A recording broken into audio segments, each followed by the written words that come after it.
Hello and welcome to the final plot research, I suppose I could call it, video for the time being.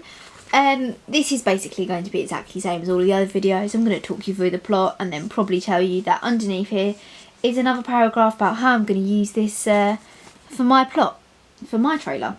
So that sort of cut this introduction down.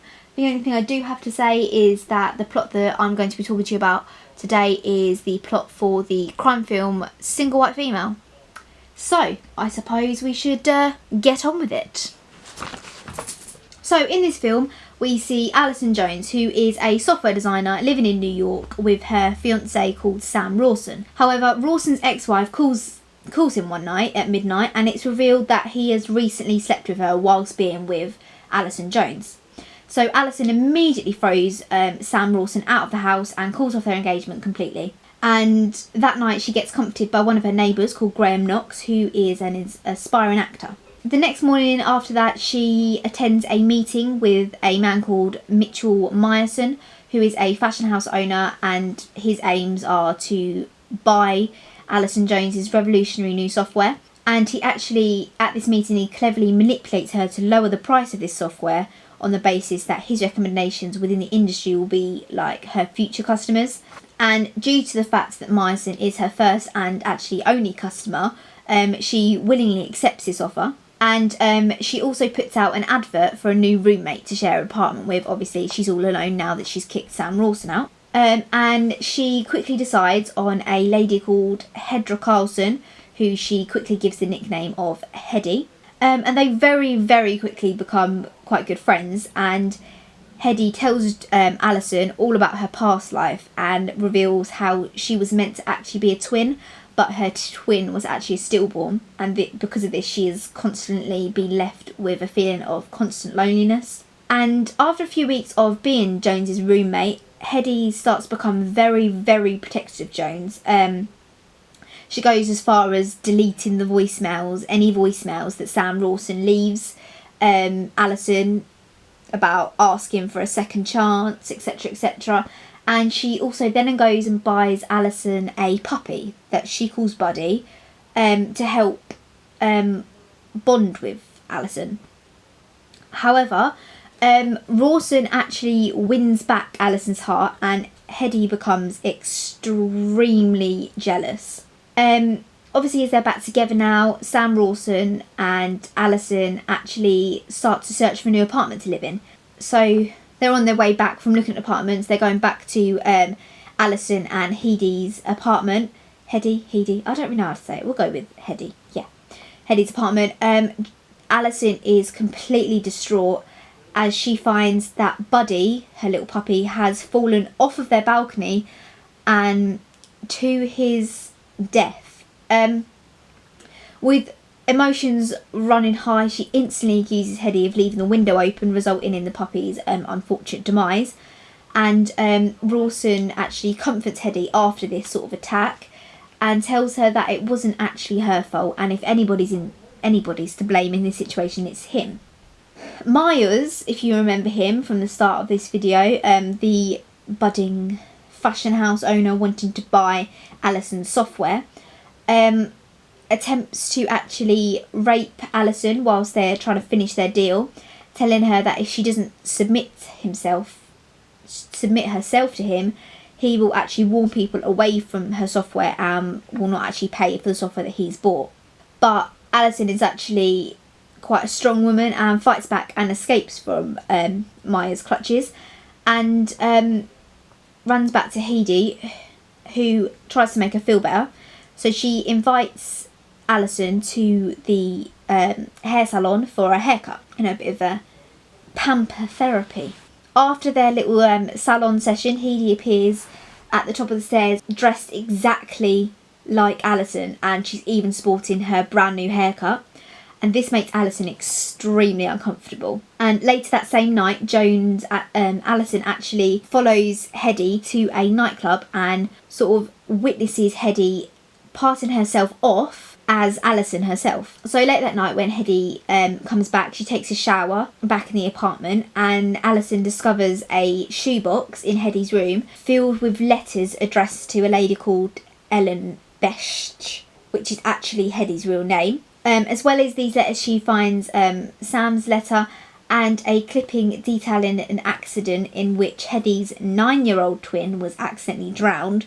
So clearly her twin was not a stillborn, and that was a lie. And that night Alison then goes up to see Graham Knox, who was the man who originally comforted her after her engagement with Sam broke up. So whilst here, she confesses to Graham what she's discovered about Hetty.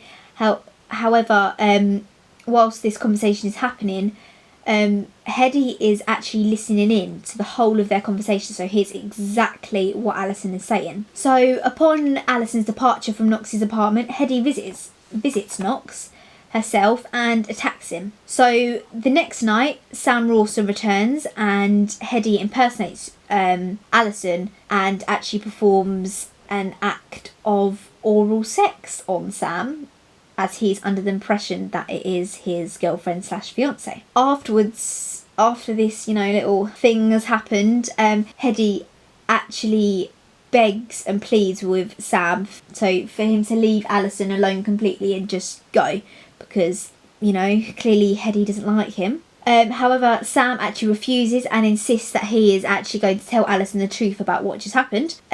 But this is not the reply that Hetty was wanting, and she turns on him and actually murders him. She gouges his eyes out with the heels of her stilettos.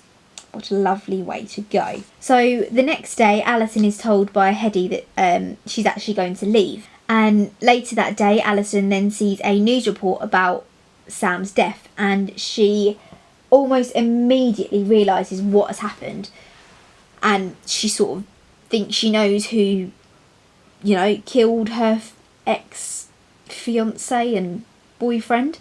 And after she's realised this, she sort of attempts to leave the apartment.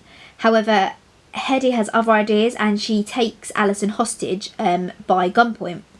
And she then tells Alison that everybody will assume that Alison killed Rawson herself, as both the two girls look the same. They look like twins. So Hetty tries to sort of protect Alison, and she convinces her that they should actually both run away. However, when Hetty leaves, Alison tries to send out a distress call, but Hetty actually catches her in the act of doing this and confronts her about it. At the same time, Myers, so the businessman, actually realises that his files are all being erased by this software. And he immediately attempts to find Alison, because he clearly thinks it's her fault. And when he finds her, she is on the floor in her apartment, all tied up on the floor. But before he can do anything about this, he's attacked by Hetty, and she actually murders again. So that's the second person she's murdered. Hetty then attempts to manipulate Alison again to sort of commit suicide, but Alison smashes a glass of water into Hetty's face. Both women then take part in a struggle for the gun in which Hetty had Alison captive with, and Hetty actually gets it and aims it straight at straight at Alison as she attempts to leave. Hetty also begs Alison not to leave her. So Jones then tells Hetty that she's not like her. She's not her sister. They're not the same person. And after this, Graham regains consciousness from Hetty's earlier attack on him. And he attempts to help Alison. But this sort of partnership angers Hetty immensely. She refuses to give up completely, and Alison attempts, and as this is happening, Graham and Hetty are sort of fighting, and Hetty is attached to Knox in any way that I can describe it, if that makes sense. So Alison attempts to actually remove Hetty from Knox, but as she flees, she's shot in the shoulder by Hetty.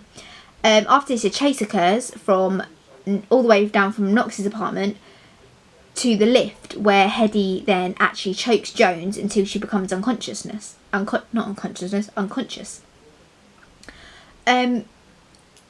As she's unconscious, Hedy drags Alison's body towards the furnace, but Alison actually escapes from Hedy's clutches, and she sort of runs away. Hedy then gets a hook from a wardrobe and screams at Jones to come out from where she's hiding, as she's under the impression that that Alison is hiding in a wardrobe in their apartment. Alison very cleverly then tricks Hedy into thinking that she is hiding in a different wardrobe from the one she thinks she is. So this angers Hedy again, so she lets out some of her anger on a mirror inside of this wardrobe and she smashes it. While her back is actually still turned, smashing the mirror, Alison then very cleverly tricks Hedy into believing that she's hiding in a wardrobe, like a different wardrobe than what Hedy thought she was.